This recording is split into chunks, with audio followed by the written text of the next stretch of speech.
Hello, everyone. Stephen Tedesco here, Director of Education at the Buffalo Naval Park. And today on 29 and 29, we're going to be talking about shipbreaking. So, some of you may have wondered where their ships go when they don't become museum ships. Sometimes they're sold to other navies. So, we're going to talk about what happens to them when they are no longer of use to the Navy. So, as always, if we get any information wrong, just let us know.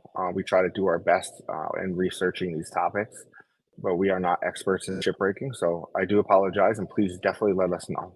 So, World War II vessels between December 7th, 1941 and October 1st, 1945. The United States commissioned 1,320 battleships, carriers, destroyers, submarines, heavy and light cruisers, destroyer escorts, and mine layers. Today, only about 5% of those ships still exist. So, where do they go? Shipbreaking, also known as ship demolition, is the process of dismantling and breaking down ships that have reached the end of their operational life. This typically involves the removal and recycling of various components and materials from the ship, such as steel, machinery, and equipment. Shipbreaking is actually often done in shipbreaking yards or ship graveyards, where specialized facilities and workers handle the deconstruction of the vessels. Primary goal of shipbreaking is to recover valuable materials for recycling, including steel, copper, and other metals. Additionally, various components and equipment from the ship may be salvaged for reuse or resale. As you can see in the picture here, taking off a propeller to be used on another ship. So here are some ships in a shipyard. The top photo is the USS Cabot, and the bottom two photos here are the Bonhomme Richard. And I know I'm pronouncing that wrong, so I do apologize. But this is where they go to be dismantled. So the United States has three shipbreaking yards. There's two in Brownsville, Texas, EMR International Shipbreaking and SA Recycling, and they are two of the biggest in the country. There's also Mare Island Dry Docks in Vallejo, California. And you can see in the pictures here that we have a shot of each of them. I couldn't find a good one of SA Recycling having an actual ship being dismantled, but I mean, it works. So, international shipbreaking yards, the United States actually only has a small percentage of shipbreaking yards, and the biggest is in Asia. 2013, the world total of demolished ships amounted to 29 million metric tons, 92% of which were demolished in Asia. As of January 2020, a Lang shipbreaking yard in India has the largest global share at 30%, followed by Chittagong shipbreaking yard in Bangladesh and Gadani shipbreaking yard in Pakistan. So I don't go too much into the international yards, but I will say that it's very interesting. There's a lot of different regulations and treaties that go into this and where ships will go and what shipbreaking yards are used. And the United States is part of that treaty with these countries in Asia as well. So obviously, there's impacts to shipbreaking, right? Why is it good? Why is it bad? There are pros, there are cons. But so we're going to get into that a little bit, and we're going to start with the International Maritime Organization. So there are environmental and safety concerns associated with shipbreaking, and efforts have been made to establish regulations and guidelines to ensure the safe and environmentally sound disposal of ships. Organizations like the International Maritime Organization and the Basel Convention have developed guidelines to address the environmental and safety aspects of shipbreaking activities. So the Hong Kong Convention of 2000 Act of 2019 was a big step in the direction of making sure the safety and the environmental impact of shipbreaking was regulated. So under the Hong Kong Convention, ships must have on board an inventory of hazardous materials specific to each ship, which must be prepared, verified, and kept up to date in line with the IMO guidelines. Ship recycling facilities, yards operating within the jurisdiction of a party to the convention must be authorized by the competent authority or authorities of that party.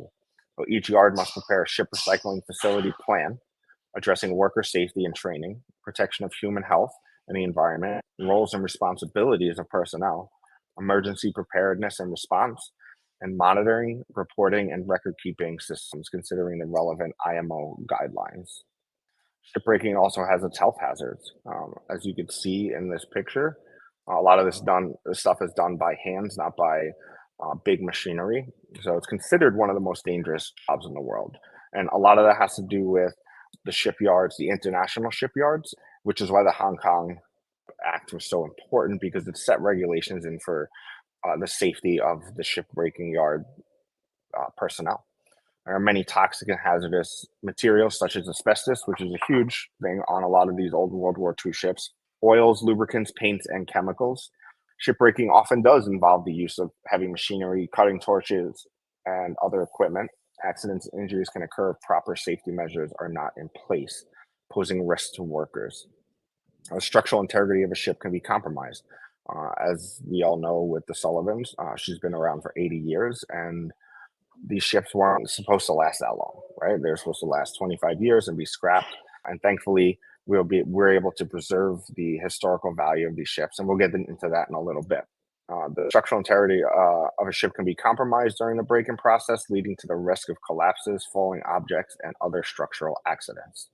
There's also explosions, and if you see in this picture, this is in Pakistan. This photo shows an explosion of the Gadani shipbreaking yard in Pakistan that killed 17 and injured 58 in November of 2016. And if you think about the Hong Kong Act, it was enacted in 2019. So 3 years earlier, there was this deadly explosion at a shipbreaking yard. So as I mentioned before, there's obviously historical value to these ships, and it is something that we take pride in because that's what we do. That's our job, is to make sure that these ships are maintained properly, and that we can make sure that people for generations can come see them. We know that that's not always the case. We're all familiar with the Sullivan's incident in April of 2022, but I think that the importance of that, if anything, is what we learned as a naval park, and hopefully other naval parks can can learn from it as well, on the importance of taking care of these ships and the historical value of the ships. A lot of these ships, I believe there's about 65 that have been turned into museum ships. Now, I don't know how accurate that number is, but from my research, that's kind of what I can find. And we have four right here in the naval park. We have the Sullivans and the USS Little Rock. We have the Croker, and we also have the PTF 17 Nasty class. So again, this underlines the importance of why it's imperative for us to save the Sullivans, because we don't want it. We don't want to see it go to a shipbreaking yard. We don't want to see it turn into scrap metal. The historical value and the importance to not only the city of Buffalo and its community, but the Sullivan family as well. It's our duty to make sure that we're taking care of this ship, making sure that she lives for another 80 years. So that's just kind of a brief overview of shipbreaking, um, just to kind of give you an idea of where ships might go after their um, time is done. Unfortunately, we can't keep all the ships. We know the historical value. Each ship has its own value. Um, uh, as far as history goes, as far as families go, a lot of these ships are named after cities and after a family name, and it's important. So, the USS Little Rock is important to not only the city of Buffalo, but also to Little Rock, Arkansas. And of course, again, with the Sullivans, it's very important to the Sullivans family. And I mean, personally, I feel that it's our responsibility to make sure that we take care of that ship for that family, if anybody else. Um, so there's definitely lots more information about shipbreaking, but I just kind of wanted to give like a little basic overview of what it is, how it's done, and you know the pros and cons of it. Um, if you have anything to say, you want to add something, any corrections that need to be there, please let us know in the comments. And we will be back tomorrow for more 29 and 29. Thank you.